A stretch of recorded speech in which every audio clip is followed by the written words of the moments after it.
Good evening, everyone. I'm Alan Brinkley. I'm the provost of Columbia University, and it's my great pleasure this evening to welcome you all to this event, which is part of a series of presentations at Columbia to mark the French presidency of the European Union. Tonight's event is jointly sponsored by the School of International and Public Affairs, the Maison Française, the European Institute, and it has been organized by the Paris-New York Alliance, a partnership among Columbia and three Paris institutions, École Polytechnique, Sciences Po, and the University of Paris, one at the Panthéon-Sorbonne.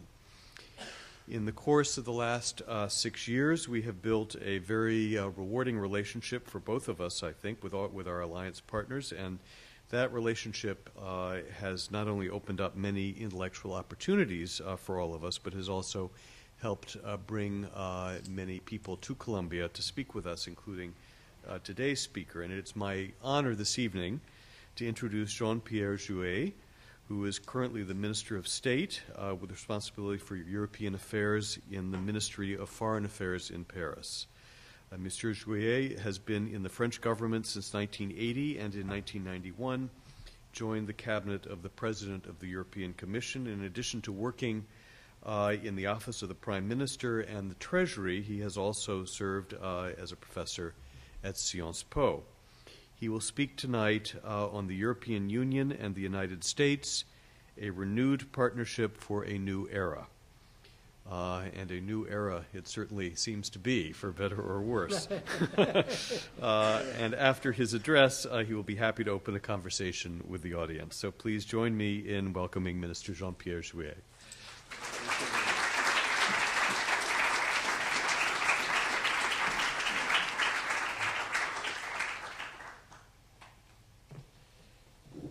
I have to put some glasses now. It's a pity, but it's... Dear Provost, Mr. Alan Brinkley, Monsieur l'Ambassadeur, Monsieur le Consul Général, Madame le Conseiller culturel, dear friends and dear students.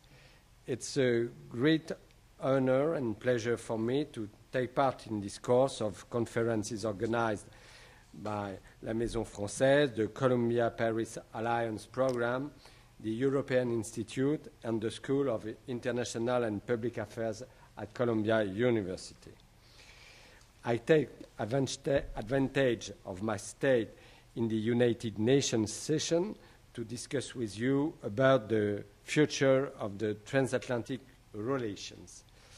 Perhaps you know that the French presidency of the European Union is in the middle of its semester. It is mainly focused on four priorities: climate change, immigration, food policy, and defense. But as you may guess, the French presidency is also turned into a crisis management presidency. And I can guess that it will continue. We have to take in charge the EU response to the economic and financial crisis, more and more uncertain after the vote today in the U.S. Congress, but I will hear the answers given by Professor Brinkley in that, because you're a great specialist of the crisis during the 30s. And the French presidency was also involved through President Sarkozy in the crisis and the war between Russia and Georgia this summer. So the events led the French presidency, but it's always the case. You have to manage the unforeseeable, and now it's the case with this presidency. Let me now say a few words on the EU-US relationship. This very particular context and this very difficult context requires more than before than EU and US engage an in-depth survey of their partnership. First, the arrival of a new president at the White House in January will, of course, set a new stage in the EU-US relationship. This is a sufficient reason for both partners to reflect on a renewed partnership. The year 2008 could be considered in the future as the end of the post-Cold War era. Recent events are very striking. The emerging of a powerful China revealed by the Olympic Games, not only, but it was a kind of revelator.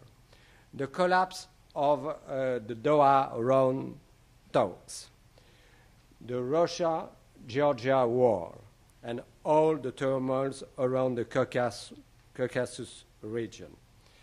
The resurgence of Taliban in Afghanistan, and finally, last but not the least, the financial crisis in the US and its global consequences all around the world.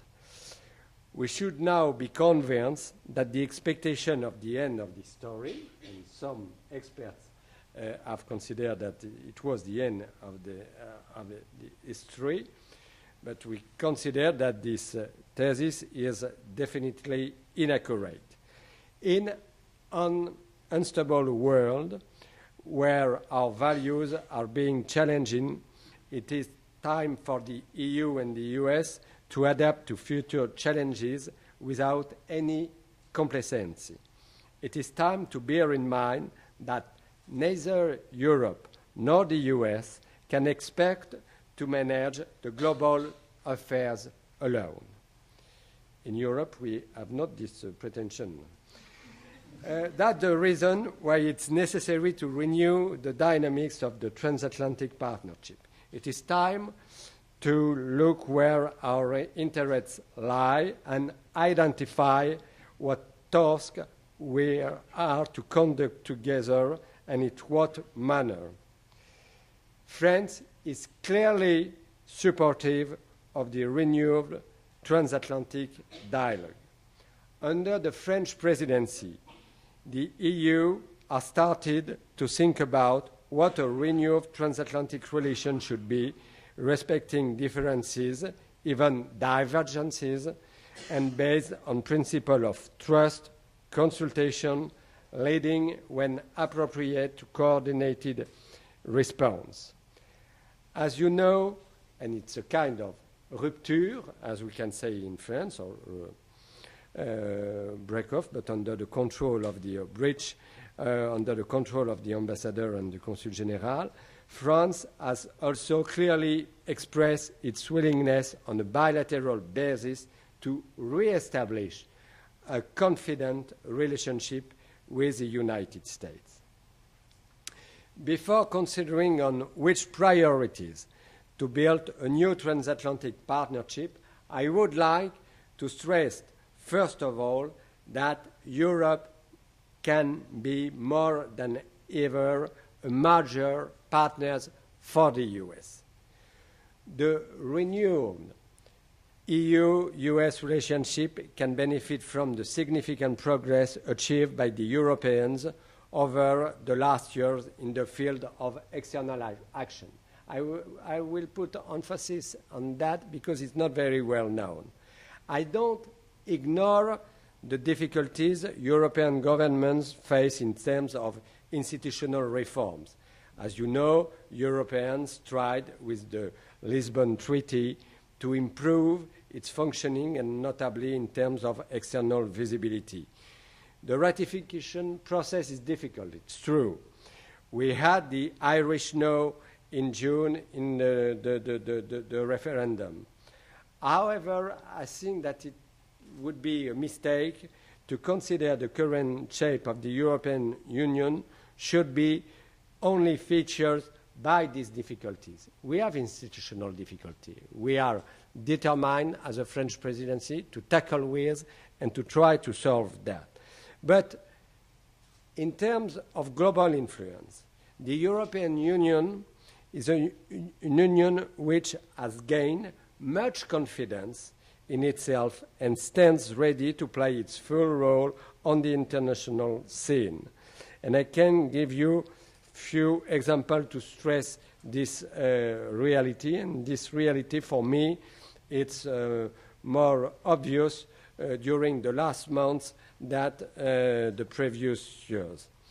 First, during the last period, Europe has achieved enlargement, doubling the number of its member states and accomplishing the reunification of a continent divided by the Cold War during 45 years.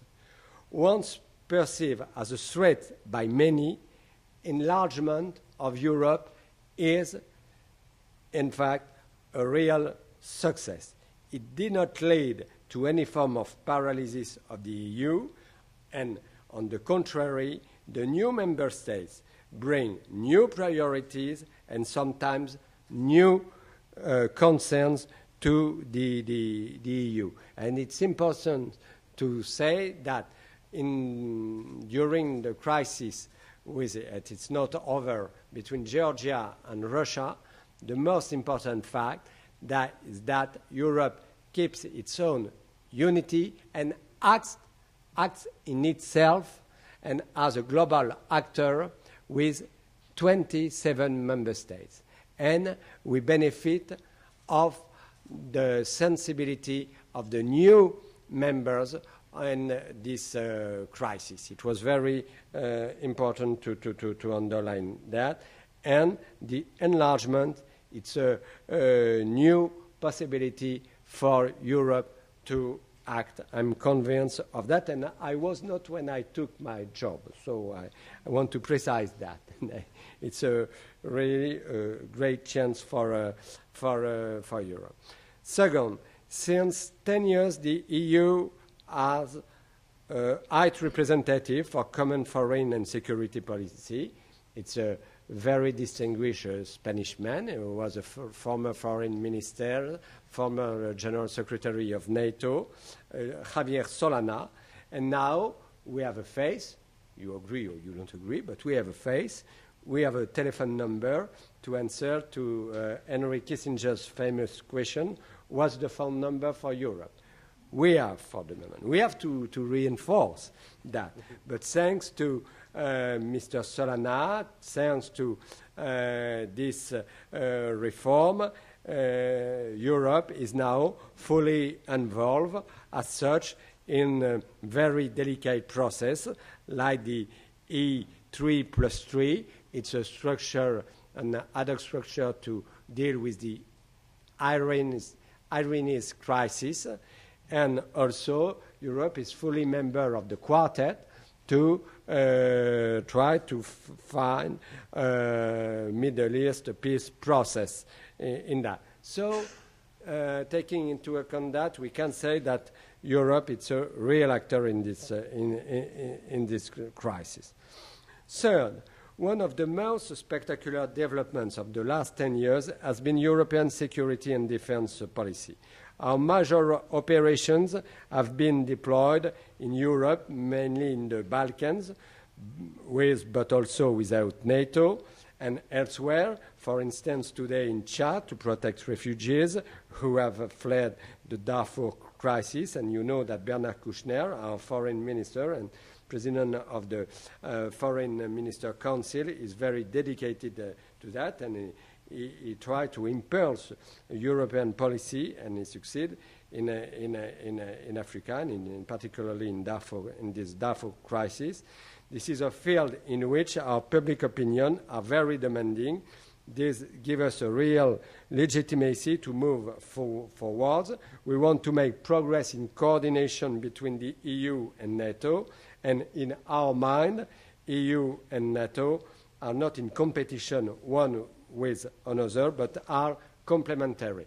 We have to make a lot of efforts and a lot of progress in that. We know that we need to enhance capabilities and logistics, both on the military and civilian side. We need also to review our strategy in terms of security and defense, because the threats and the risks are not the same that 5 years ago when the previous strategy was set up by Javier Solana. But it's clear that we need to go on this way and to be very firm on the necessity to have this European security and defense policy, and the French presidency will act to achieve this goal. Fourth and last point, the influence of the EU relies on a soft power. With the USDP, we will try to tend to more harder power. But we are now a soft power, and with comprehensive means. Because it's not also enough underlined, the influence of the EU lies above all in the wide spectrum of instruments at its disposal. This is mainly due to the fact that the European policies all have a growing external dimension. You have external dimension in the monetary policy. We see with the euro, and many people were skeptical 10 years ago about the euro. You see now the appreciation of the euro towards the dollar, and we can guess that it will continue. And now the euro is used by many companies in their contract and the international scene. We have also external dimension in the competition policy. We have, by nature, in the trade policy. And we have also an external dimension on the definition of European standards in norms. It's clear that for Europe it's important to have also influence in the legal field. It's important to have an influence in the R&D. It's important to have influence for patents. In all these fields, Europe has an external dimension. But it's true also that we need to make progress to enhance this influence. It's why we want to be more present in the energy and in the fight against the climate change. And it's why it's the main priority, and it remains the main priority of the French presidency to have a real European policy in the energy field and in the fight against the climate change.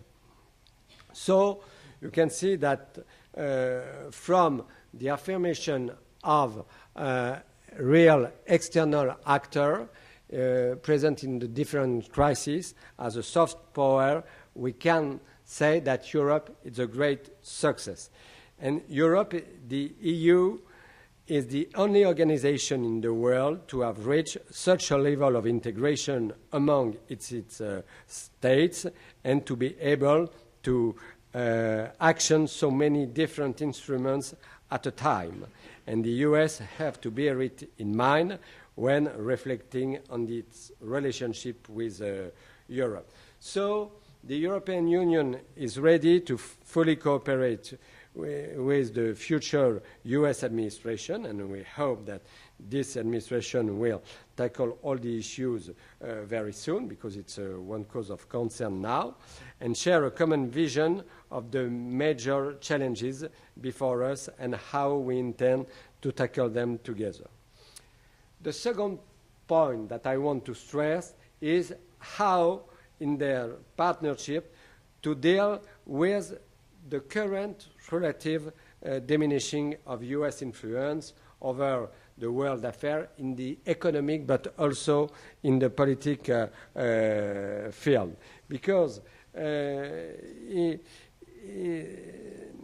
our partnership, the real question, if it's in this context, the partnership between Europe and the United States has to become more and more a Western alliance, or if, taking into account the new situation in the US, we have to keep the dialogue open with other countries.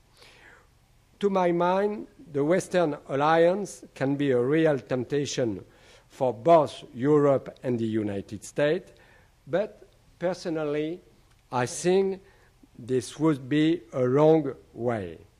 The idea of a Western alliance is strong because we, Europeans and Americans, can feel very close compared to the rest of the world.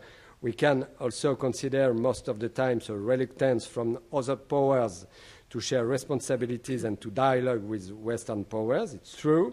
However, I don't think we have to consider this multipolar and confrontational world as granted at this stage, because if we do that, and betting on this would be supporting this world order. And we don't want such a world order. We want to improve the quality of the world order in the economical and political field. If we take, for instance, Afghanistan, we are closely engaged to fight terrorism and promote democracy and stability in this country. EU and US share these goals.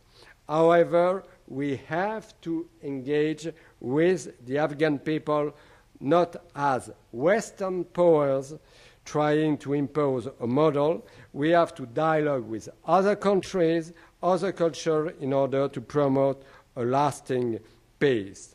Consequently, the first message for Europe, but also for US, should be that we need more multilateralism. By saying this, we are neither naive nor ignorant of the limitations of international organization, but our conclusion is that the world needs more, not less, international regulation under your control, Mr. Professor, not only in the field of peacekeeping, but also, for instance, to fight climate change and to ensure a response to try to ensure a response to the financial crisis. And this financial crisis show that the area of the totally free market is over. We need pragmatism and willingness. The objective of Europe is to bring emerging, but also the US, but to bring emerging countries to accept increased commitment if they want to play more responsibilities. Global power calls for global responsibilities. And the best way to bring emerging powers to accept a common rule is that we accept them too. So we have to be exemplary as Europe and as US if we want to bring the emerging countries on board. It will be very difficult.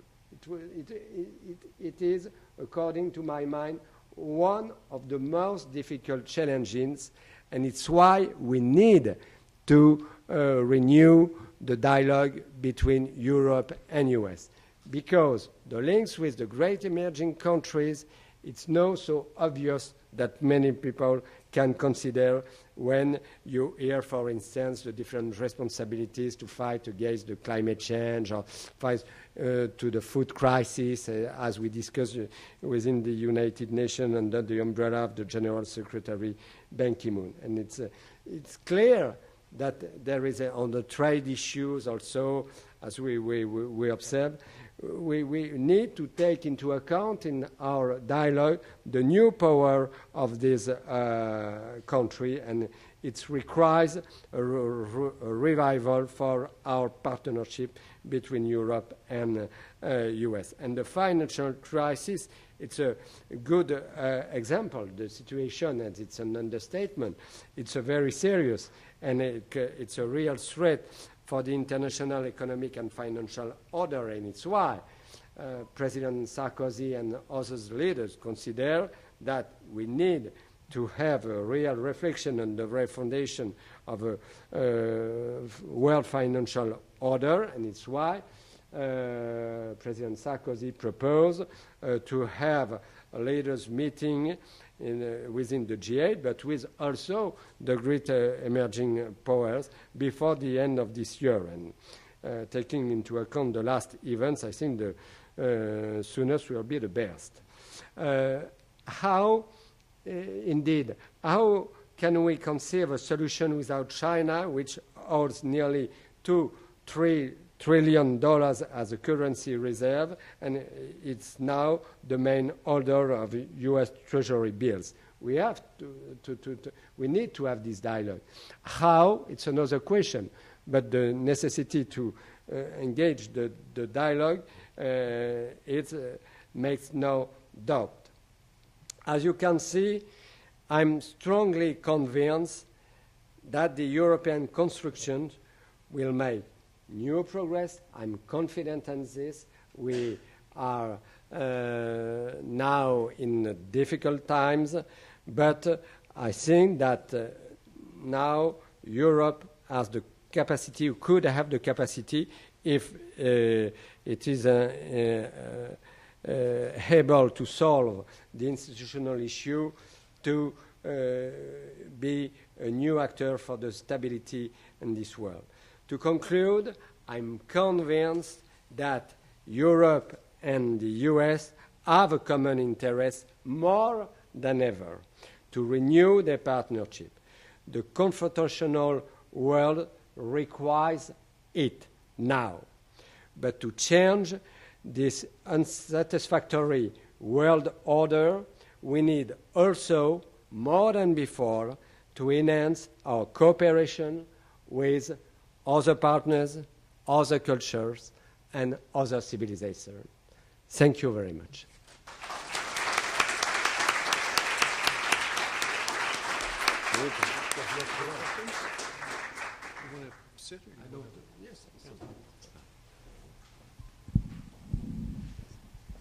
Well, the minister is open to questions, and so please raise your hand and please speak up. I think there's a microphone being passed around. Yes, Vicky.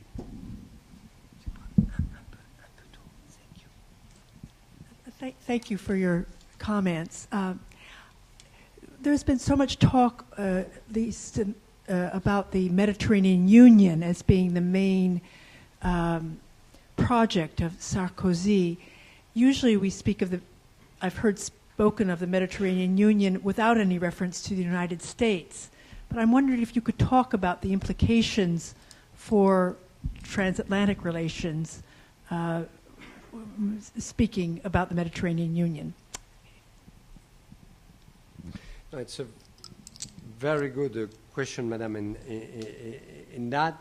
But to tell the truth, it wouldn't be possible to have this Mediterranean Union without a reshuffle in the dialogue between Europe and the US, and especially between France and the US. Because if there is not this new confidence between France and the US, I have some doubts that the meeting, the 13th of July in Paris, was so successful in that. And it's clear that the US has also to be involved in the process. When you consider, for instance, the Middle East, and it's an important part of this Union pour la Méditerranée, it's clear that we can act, but we cannot act without the US. And we want to develop some concrete projects and to try to enhance the cooperation between Israel and its neighbors and the Palestinian authorities and so on. But we know perfectly that this project will be concretized if the peace process followed Annapolis can find a new impulse. So, the Union pour la Méditerranée, it's a new dimension for Europe, but it's clear that we will be successful if there is also, for a more stable Mediterranean area, a confident dialogue with the US. And in the new dialogue that we propose to the next administration, we are requesting not any involvement of the US, from the US, but more involvement in this region and more involvement in the Middle East process. We are requesting that because it's a condition. The other aspect is that now Europe is three-dimensional. You have three dimensions. And before, 10 years ago, you had some countries in Europe which were in favor of the Mediterranean policy and to give more credits to the Mediterranean. And France was part of them. You have others which wants to give more to the Eastern countries, to the Central Asia, to the Oriental policy. And Germany was part of them, to be clear. And other than everybody wants also to have more stability in the Balkans.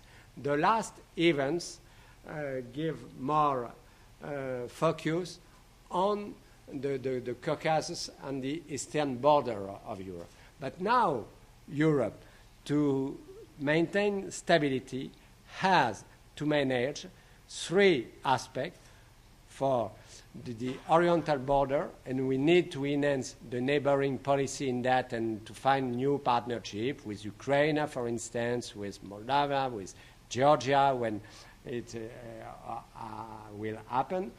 We will have also to try to maintain stabilities in the Balkans and after the Kosovo and so on, and we have to maintain dialogue with Serbia and to give European perspective to the Western Balkan countries, and we have also to enhance Union pour la Méditerranée and to find new tools to guarantee more stability in the Mediterranean border. So it's a huge challenge for Europe, but we have no choice. We have three dimensions to manage, and it's one of the aspects of the dialogue that we need to have between us, first of all, and we need to have the capacity to manage, but we have also to have this kind of dialogue with the US.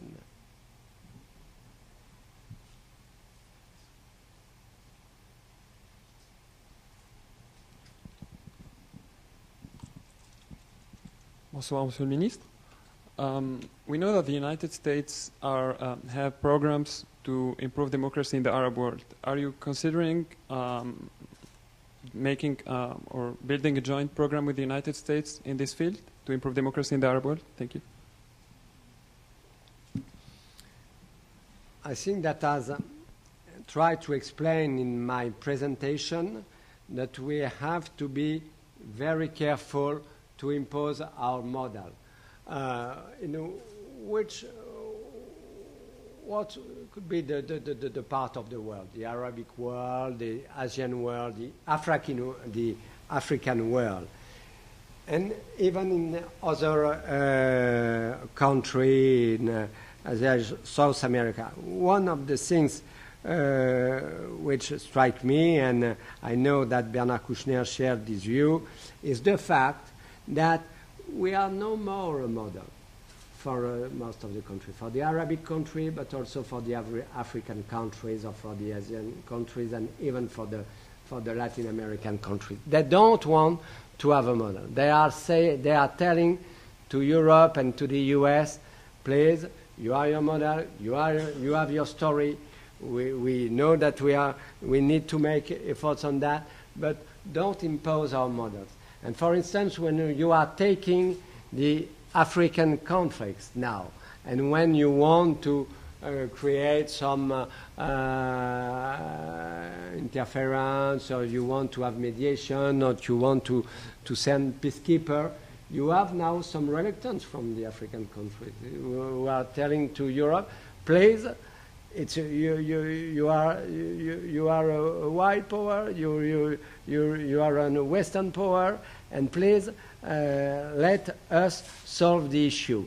I don't want to resume all the aspects of the Zimbabwean crisis and so on, but you have that. In Chad and Darfur, and in some extent, you have that. In the Somalia, you have that. And it's true also in other areas.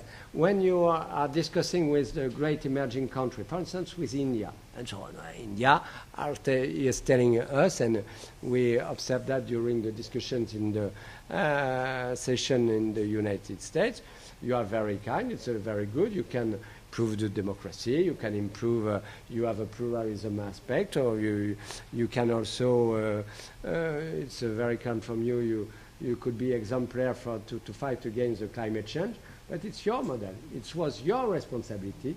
It's not only our duty to follow you in that. And I think that it's why we need to discuss that and to discuss more in depth this adaptation to this new order with the US. It's what I try to explain in my presentation, that the world is changing a lot in that, and the others are more and more declining the mediation offer to have one fit-for-all model and so on, and how having in common the values between the US and Europe, how we can tackle that. It's a real issue. I have not the appropriate answer to this evening, but I can tell you that the issue at stake and that we have, it's one of the main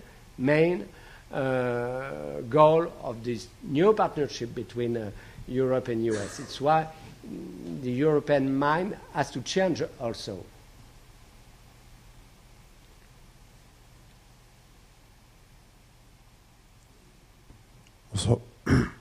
Bonsoir, Monsieur le Ministre.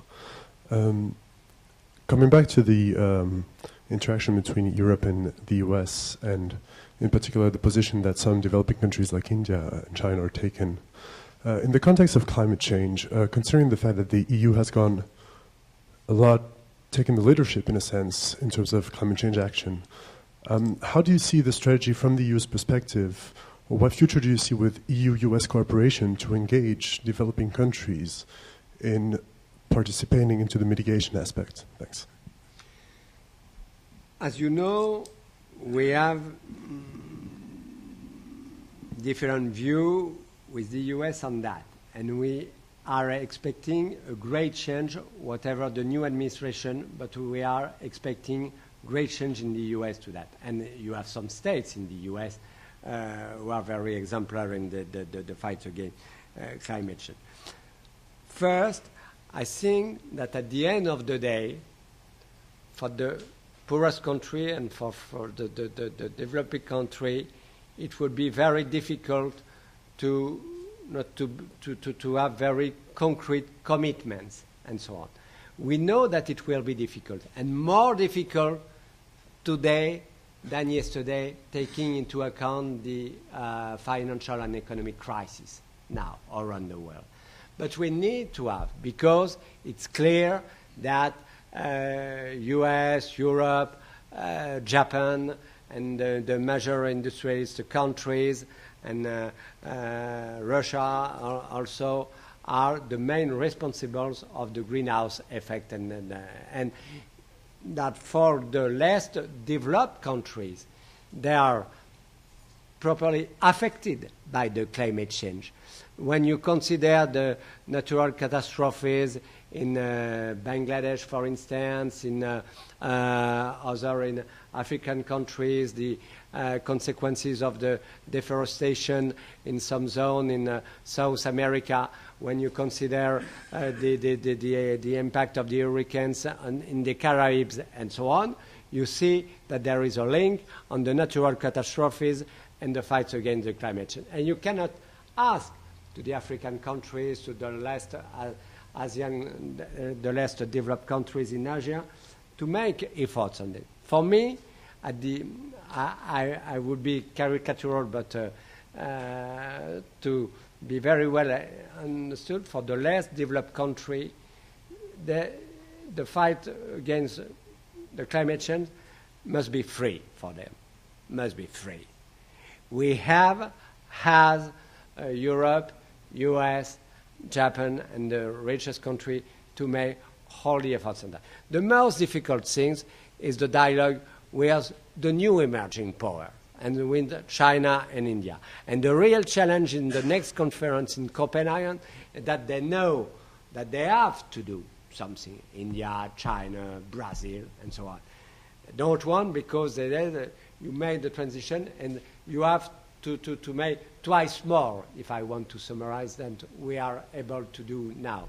So we will have a tough dialogue with them, but I think that everybody, includes US and Japan, have to take at short term very concrete commitments.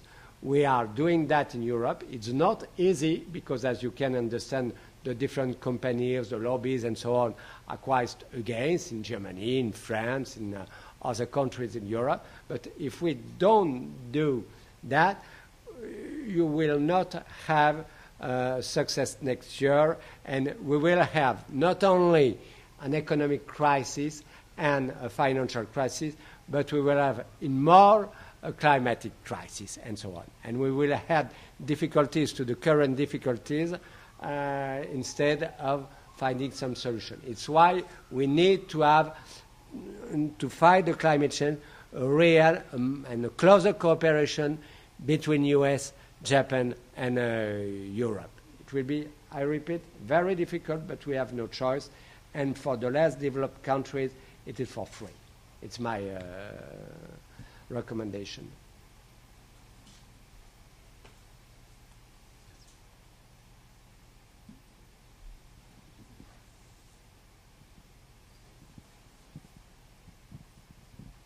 Hi, thanks. I think I heard the ghost of Edward Said coughing when you mentioned the oriental border of the European Union.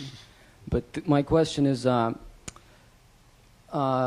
Sarkozy's mentor, Edouard Balladur, was in the U.S. recently advocating for a full-throttle union between the Europe and the U.S., and now you're sharing similar views. So who is, in your opinion, who is the most critical opponent within the European Union to your position in favor of? So who is opposing your vision? And who should be shot there? Yeah, no, it's a very, very good question and difficult question, but I apologize. I don't know the right word in English, and I apologize for my poor English, but I'm a little bit bavard, as we say in French. And I have to make a little bit of a history in that. 10 years ago, within Europe, and in continental Europe, and not in the new members of Europe, which suffer from communism and totalitarianism, but in the Western countries as France and Germany, even in Italy, in Spain, and so on. When you spoke about dialogue and transatlantic dialogue, it was quite a pornographic word, and so on. And it was impossible to have a reasonable talk about that. Either you were considered as a pro-American and totally aligned on the US policy, and for the other it was the real difficulty. And when you expressed some reserve, you were considered by the other as a communist. So it was quite difficult to find the right path. It's a caricature, but it's partially true. It's in France, it remains partially true, because when you consider the different votes, for instance, towards the Afghanistan commitment and so on, you have only this kind of reminder of a history. And now in Europe it's more realistic. You have not really opposition in that. I think that each country consider that we need to have a dialogue. The main difference, and you have also in France, and you can have within the French authorities and the French government, it's if you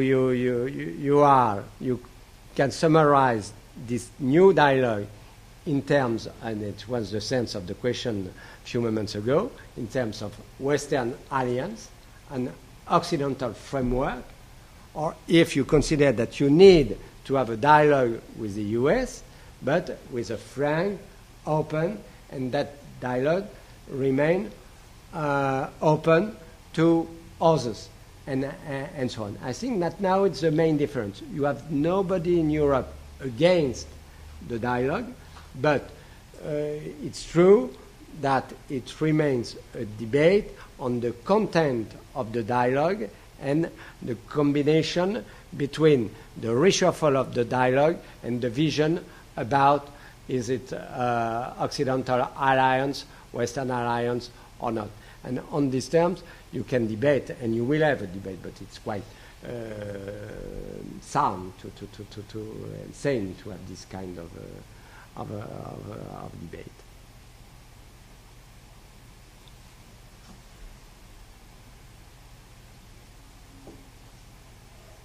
Other questions?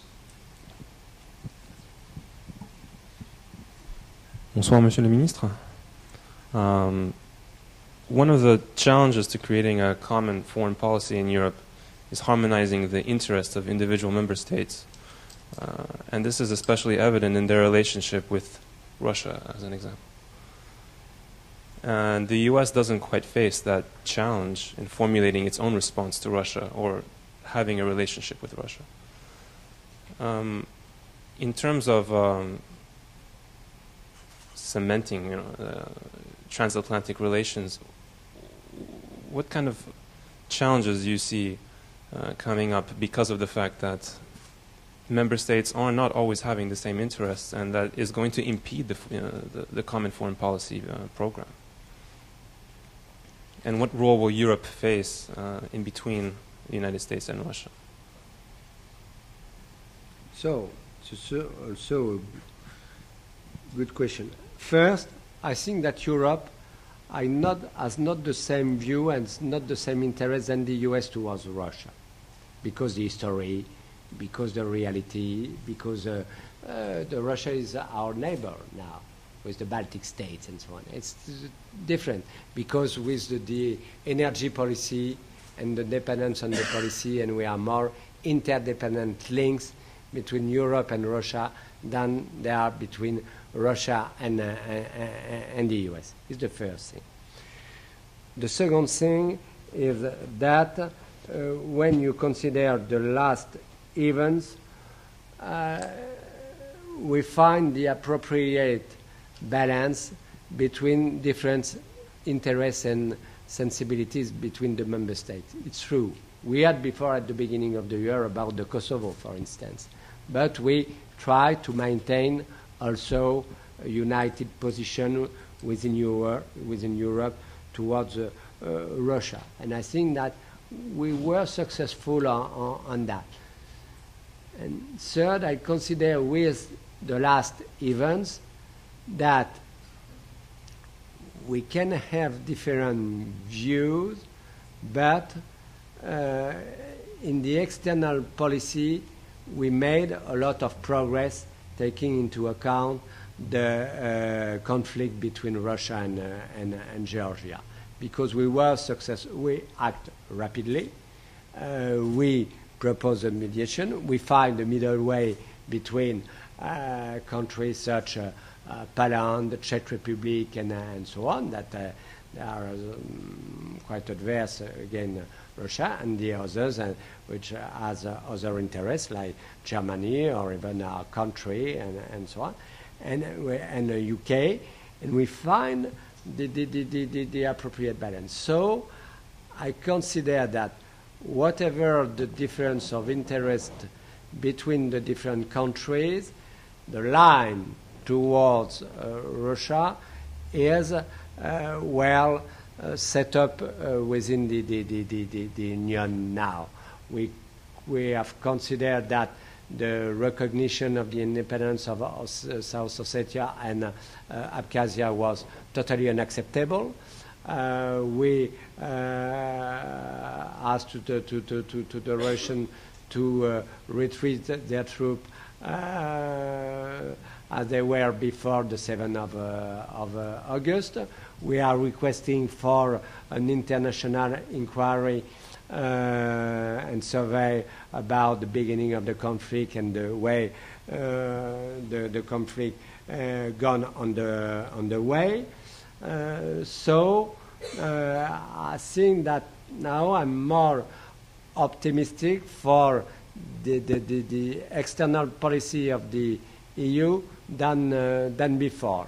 And in spite of the institutional difficulty, and it's a reality, in spite of the difference of approach between the countries and the difference of sensibilities between the different member states. It's a reality, but it's kind of a European miracle.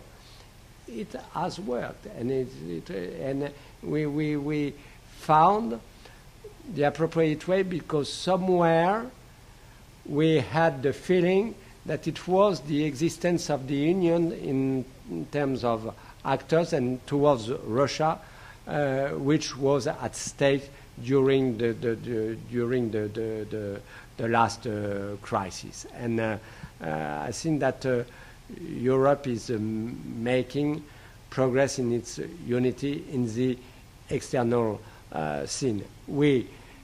The main difficulty is the lack of tools, is the lack of instruments, is the lack of capacities, and the lack also of reaction. We made some improvisation, and it was an opportunity to have a country as France to lead the European Union at this moment. We need to have more continuity. It's why the new treaty is a necessity for Europe. But in the substance, I think that we are doing progress in that, in spite of the diversity of Europe, but it's a nature of the European integration to combine the diversity, the mix of sensibilities, and the affirmation of Europe as a global actor of the external scene.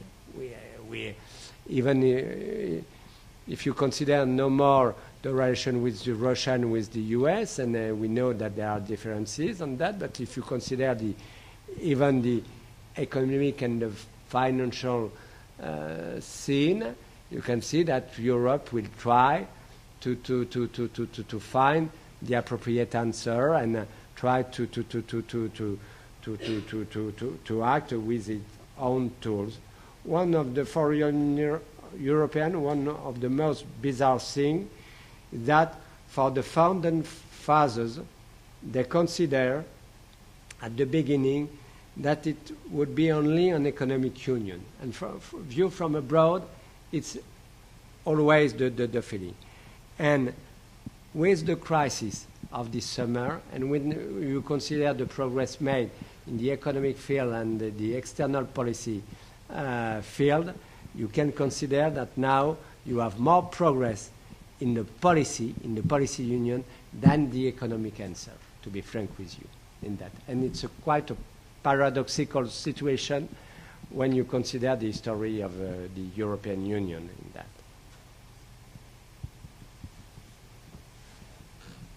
Last question, I think. Back there.